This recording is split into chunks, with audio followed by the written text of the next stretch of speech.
Hello ladies, men, and non-binary friends. Welcome back to my channel. Today we are going to be doing the mid-year reading check-in. I used to do these monthly, but I haven't been reading that much. Like last year my goal was 40, I only read 20 books. This year my goal is 20 and I'm at 17, so I might bump it up to 40, but either way, let's talk about the books I read and what I thought of them, as well as the ones that I have DNF'd. So the first book I read this year was Words of a Goat Princess by Jessie Reyes. This is a collection of poems. I think I've mentioned this briefly in a couple of previous videos. These are mostly poems about being brokenhearted and post-breakup, and that is not where I am mentally or emotionally, but there are some that I have bookmarked that I thought, because it's not all about, you know, having a broken heart. Some of them are about femininity and what is this? And some of them are about childhood trauma. I'm so sorry, I'm not looking at you people while I'm talking.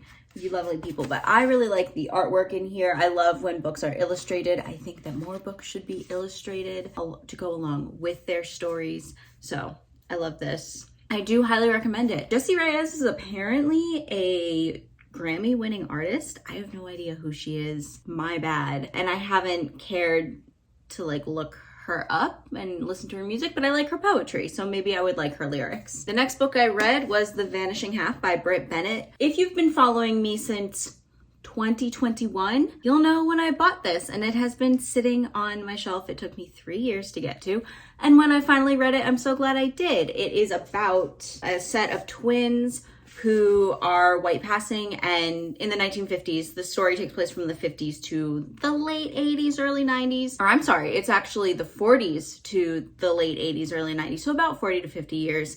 And it follows these women who are white passing, and one stays within the Black community and the other one passes as a white woman and lives a very different, very privileged life. It approaches the subject in a way that is super interesting. It's non-judgmental and truly telling a story with morally gray characters, with morally gray actions. It also includes some trans representation, which is really nice, and during the time of the AIDS epidemic as well. I thought it was super interesting. I really enjoyed it. It's not a favorite book of mine, but I do highly recommend everyone pick it up and read it, and read stories that aren't about people with your same life experiences and perspective. This next book I read, I have also made a whole video about, which brings me to, my next video, maybe in the near future. This book is The Day the World Stopped Shopping: How Ending Consumerism Saves the Environment and Ourselves. Obviously, it's a nonfiction book. I listened to this on audiobook. It has a lot to do with consumerism,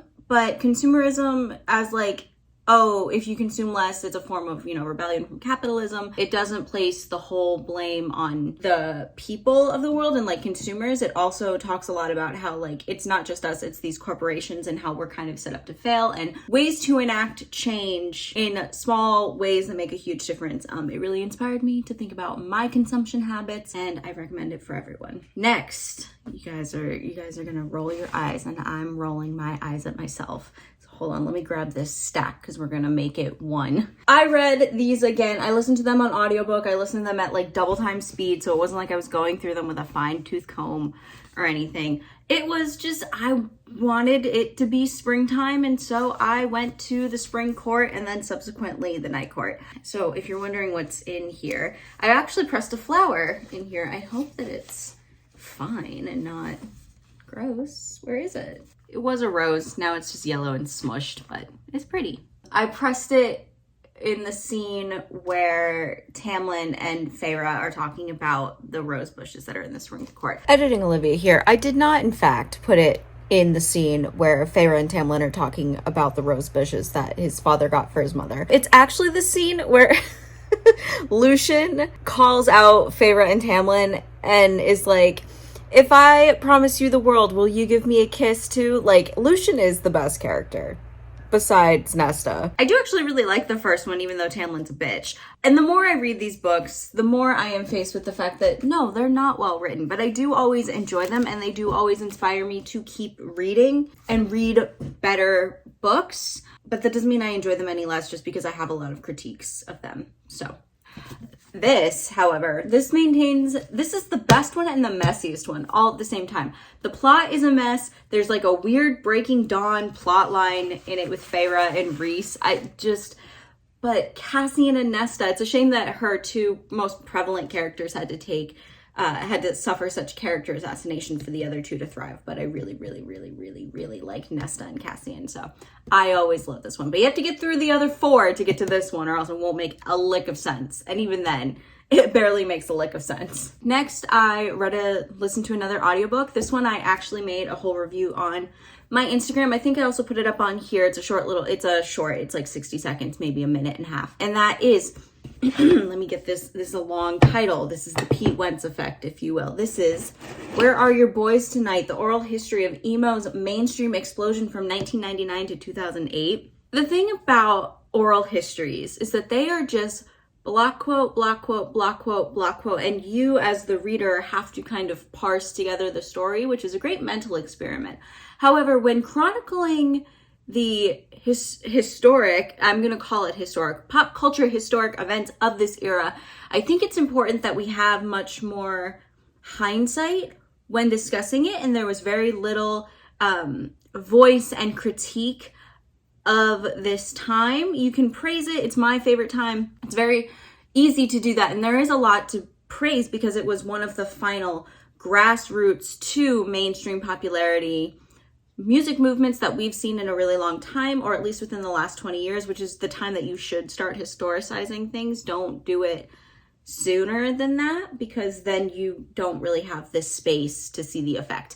Anyway, so the only time that there was any kind of voice or critique was when talking about Hayley Williams' chapter. There's a whole section dedicated to her, which great, we love Hayley Williams, and speaking about like how it wasn't really a place for women and all of that, but it doesn't go any deeper. It's a very surface level exploration of that. It doesn't talk about what we're currently dealing with in a post-Warped Tour era, where we are now seeing all of these bands committed a lot of sexual assault, and these young women who were teenagers at the time are now empowered enough to come forward thanks to the Me Too movement. And there's not really a lot of discussion about that and the effect of that, but it also surface level talks about how it was a very white, non-inclusive, non-diverse movement. It was just a lot of white boys in bands, and that's totally fine. We like our white boys in bands, but it wasn't a welcoming environment. And I wish there was more conversation about that. And like I said, it's very like surface level because it talks about how Pete Wentz is very whitewashed.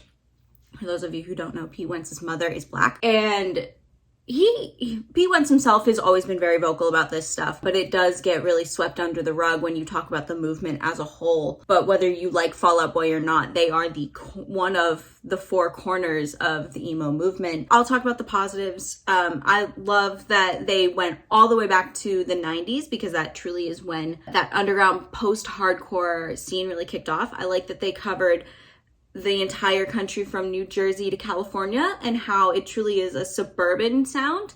I like that they really went in depth about Panic at the Disco and how they have a very different sound from a lot of the other emo bands of the time. They talk a lot about Ryan Ross, who is a musician that I really enjoy. I really enjoy his musicality and how he left because the Panic sound isn't his sound. Like, they talk about Pretty Odd, which is one of my favorite albums, which, by the way, I have to write this, but I need to make a full video about it because this is a tangent that doesn't belong in this video, but I'm going to mention it briefly here. If you are someone who likes Panic at the Disco and are feral for Ryan Ross, like you should be, and you say that he does that Victorian burlesque harpsichord sound, that's not his music. That is Brendan Urie. That is his aesthetic. That is his sound.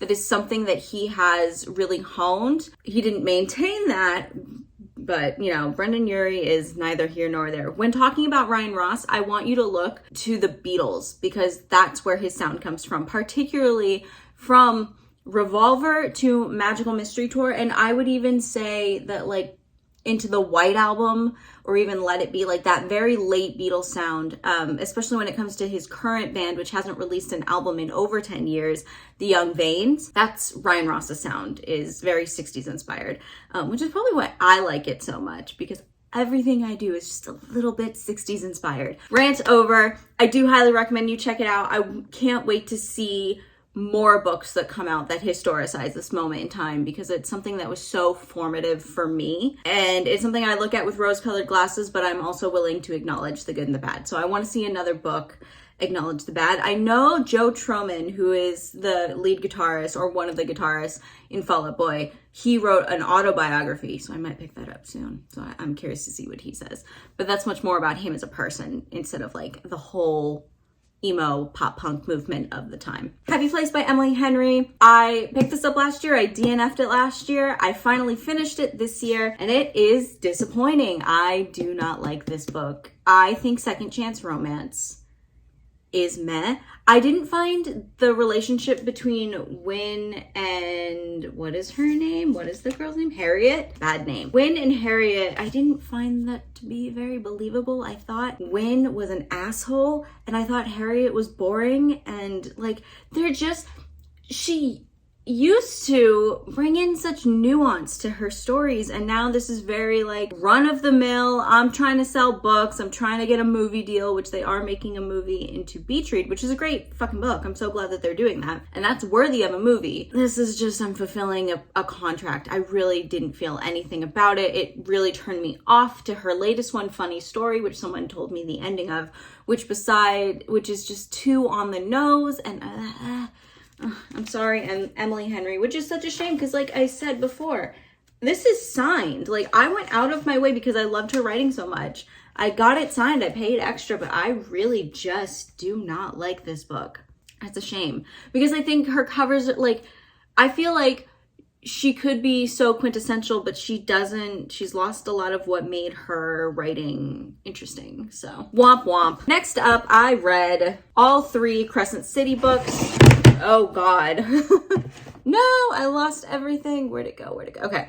I read all 3 Crescent City books. The third one is on audiobook because I wanted a paperback if I were to purchase it, but it wasn't available in paperback, and I hate when my books don't match, so I didn't do that. Anyway, I'm not finishing the series, so I'm glad I didn't buy it. I just used an Audible credit. This one is very entertaining, very fun. There was nuance and good characters. I cried at one point. Like, there was so much emotion imbued into this. I was like, yes, everything about this. Yes, I'm excited to find another Sarah J. Maas thing. Again, my critiques are the same across the board for all of Sarah J. Maas's books. They're kind of messy, they're kind of convoluted, but you connect emotionally with them. So she does well with character development. This is a fucking mess. Too plot heavy for her writing. She doesn't have the writing prowess to carry a plot of a book that is 700 to 800 pages. And the same thing goes for House of Flame and Shadow as well. The only reason I kept reading was for, oh my God, I cannot remember the characters' names. Lydia and, oh my God, it's like, I quote this daily. Rune and Lydia in this book and in House of Flame and Shadow are the only reason I kept reading. I didn't care for Bryce and Hunt. I didn't care for any of the other side characters. Like, none of them really hooked me in, and it lost a lot of the emotional impact. And honestly, Rune, for like this much of this book, was being stupid and kind of unforgivable, even though I really like him. I think Hunt's a little bitch, and I thought Rune was just kind of like meh. I don't understand. Like, I love Cassian and I love Reese, and I don't understand how she's fallen off as well. Like, I don't know, these authors that are just trying to sell books are really making me angry, because if you're gonna write this long meandering story, or you're gonna sell multiple books, like, give it some nuance and like stop trying to force out so many books like once a year. I don't know, it's not doing it for me. It's not doing it to them the way it used to do it to them. Maybe I have grown as a reader. That's a very real possibility. But I should be able to enjoy my silly fun things and not be like, wow, that was really bad. I also want to talk about the amount of typos that I've found in books, and that is a lot coming from me, because even though I've written a master's thesis, my grammar isn't the best. I have to work really hard to find all of that, and the fact that I'm picking up on stuff like that and typos, your editors aren't doing their fucking job. Or the reason these books are so thick, it's pertaining to Sarah J. Maas particularly, the reason these books are so thick is because she's fired 6 editors, and these 6 editors were probably the ones saying, hey, take all of that out because it's useless.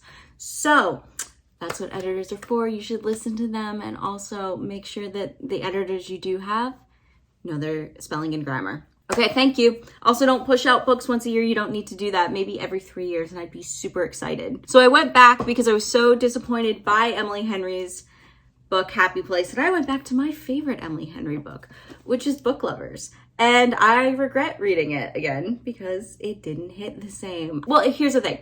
This book still has nuance and is good, and the interpersonal relationships, both with the romantic love interest of Charlie, great. I cannot fucking stand the younger sister in this. And it's so evident to me that Emily Henry doesn't have a younger sibling because the younger sister, Libby, calls Nora calls Nora sissy.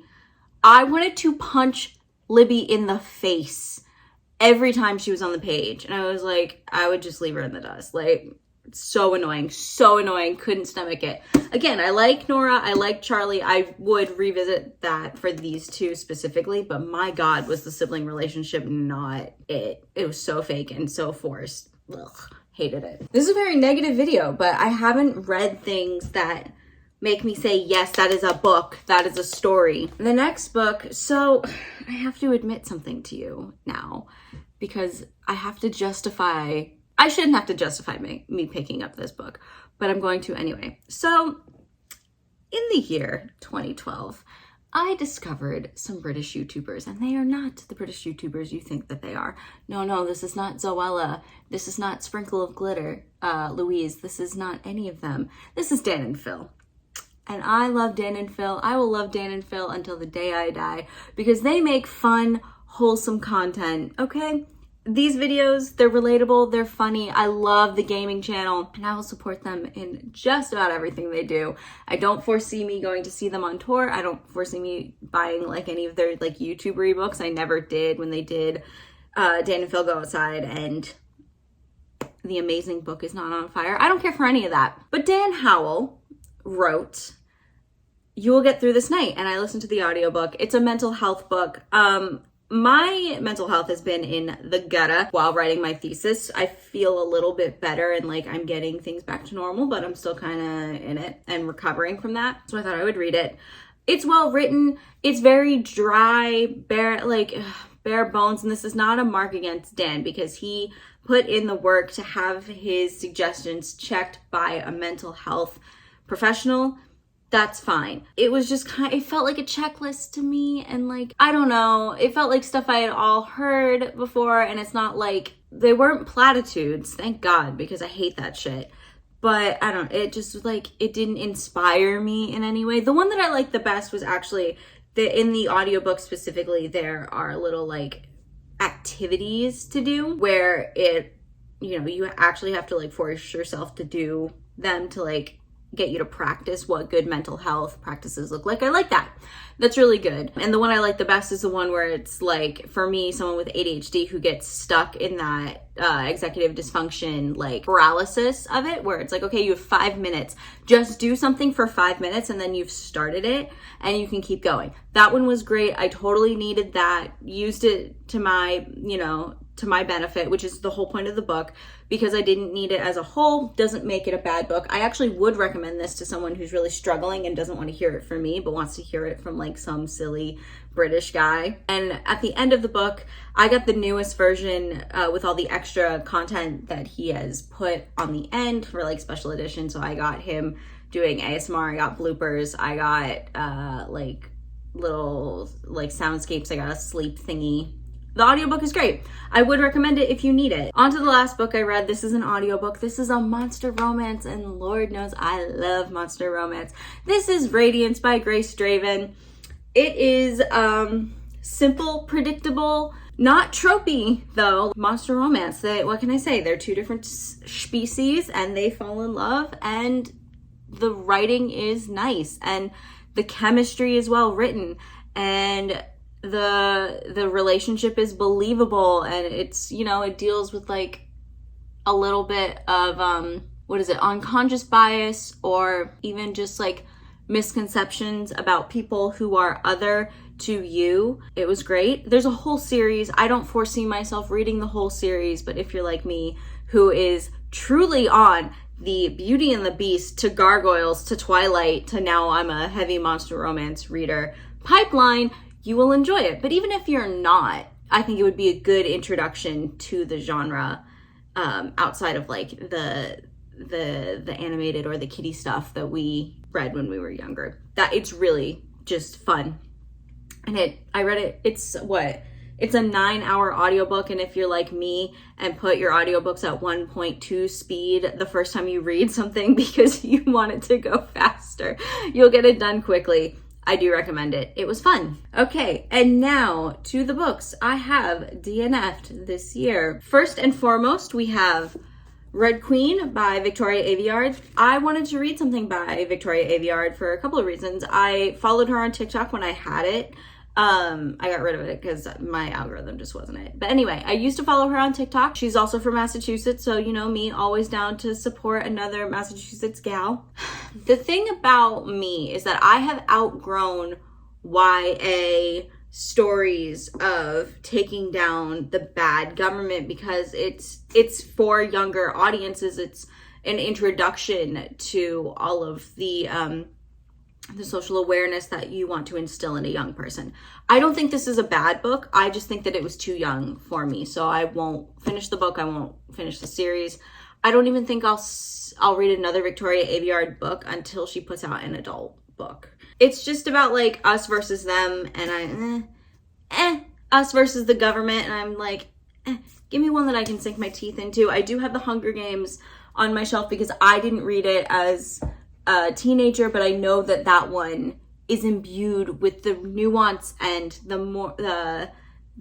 morality, the moral gray areas that I'm looking for. I don't think that Victoria Aveyard is talking down to her audience, but I think that it is geared towards the younger side of young adult, which is not what I'm looking for. If I'm going to read YA, I want it to be the older side of young adult, which has a little more adult themes in it, or just straight up adult. Which brings me to All the Stars and Teeth by Adeline Grace. People highly recommended this to me, said it was fun. I wanted something piratey and mermaidy, and I didn't like it. I thought it was boring. I thought it was slow. I got maybe 30 pages into it and I said, oh, I figured this out, which I don't want to do. And if I can figure it out, I want to be so invested in the characters. Just didn't care. I just didn't care. And that was why I put it down, and I will be selling the books that I've DNF'd. I have so many books that I've read or not liked that need to go up on my Poshmark. If you're interested in that, I will post them as soon as possible. But so that's where I'm at this year with reading. 17 out of 20 is not bad. I think it's gonna be a Hobbit summer, guys. I think I'm gonna finally, no promises though, I think I'm gonna finally attempt to read Lord of the Rings because I always DNF it. I can't keep the names straight. Or if I try and watch the movies, I fall asleep. And so what I think I'm going to do is try and read it and then reward myself with a movie, not the extended edition, because we're not there yet in terms of fandom. And I know, like, they're world renowned. They're like the cornerstone for fantasy, and I haven't read it. I have to. So that's my homework for the summer, I think. Or finish, the other books that are on my friggin' shelf. So that is it. Thank you guys so much for watching. Please follow me on Instagram. All social media links are in the description. Also, please do all of the YouTubery things like comment, like, subscribe, and I will see you guys next time. Bye. I gotta get through this. I'm gonna make it through. Everything is vaguely beige today. What happened to my red hair? Jesus. Your girl is tan. Holy shit. I didn't realize that. Hello, ladies, men, and non-binary friends. Welcome back to my channel. Today, we are doing my mid-year book. No. Fuck. Ah! No! Knocking things off my walls.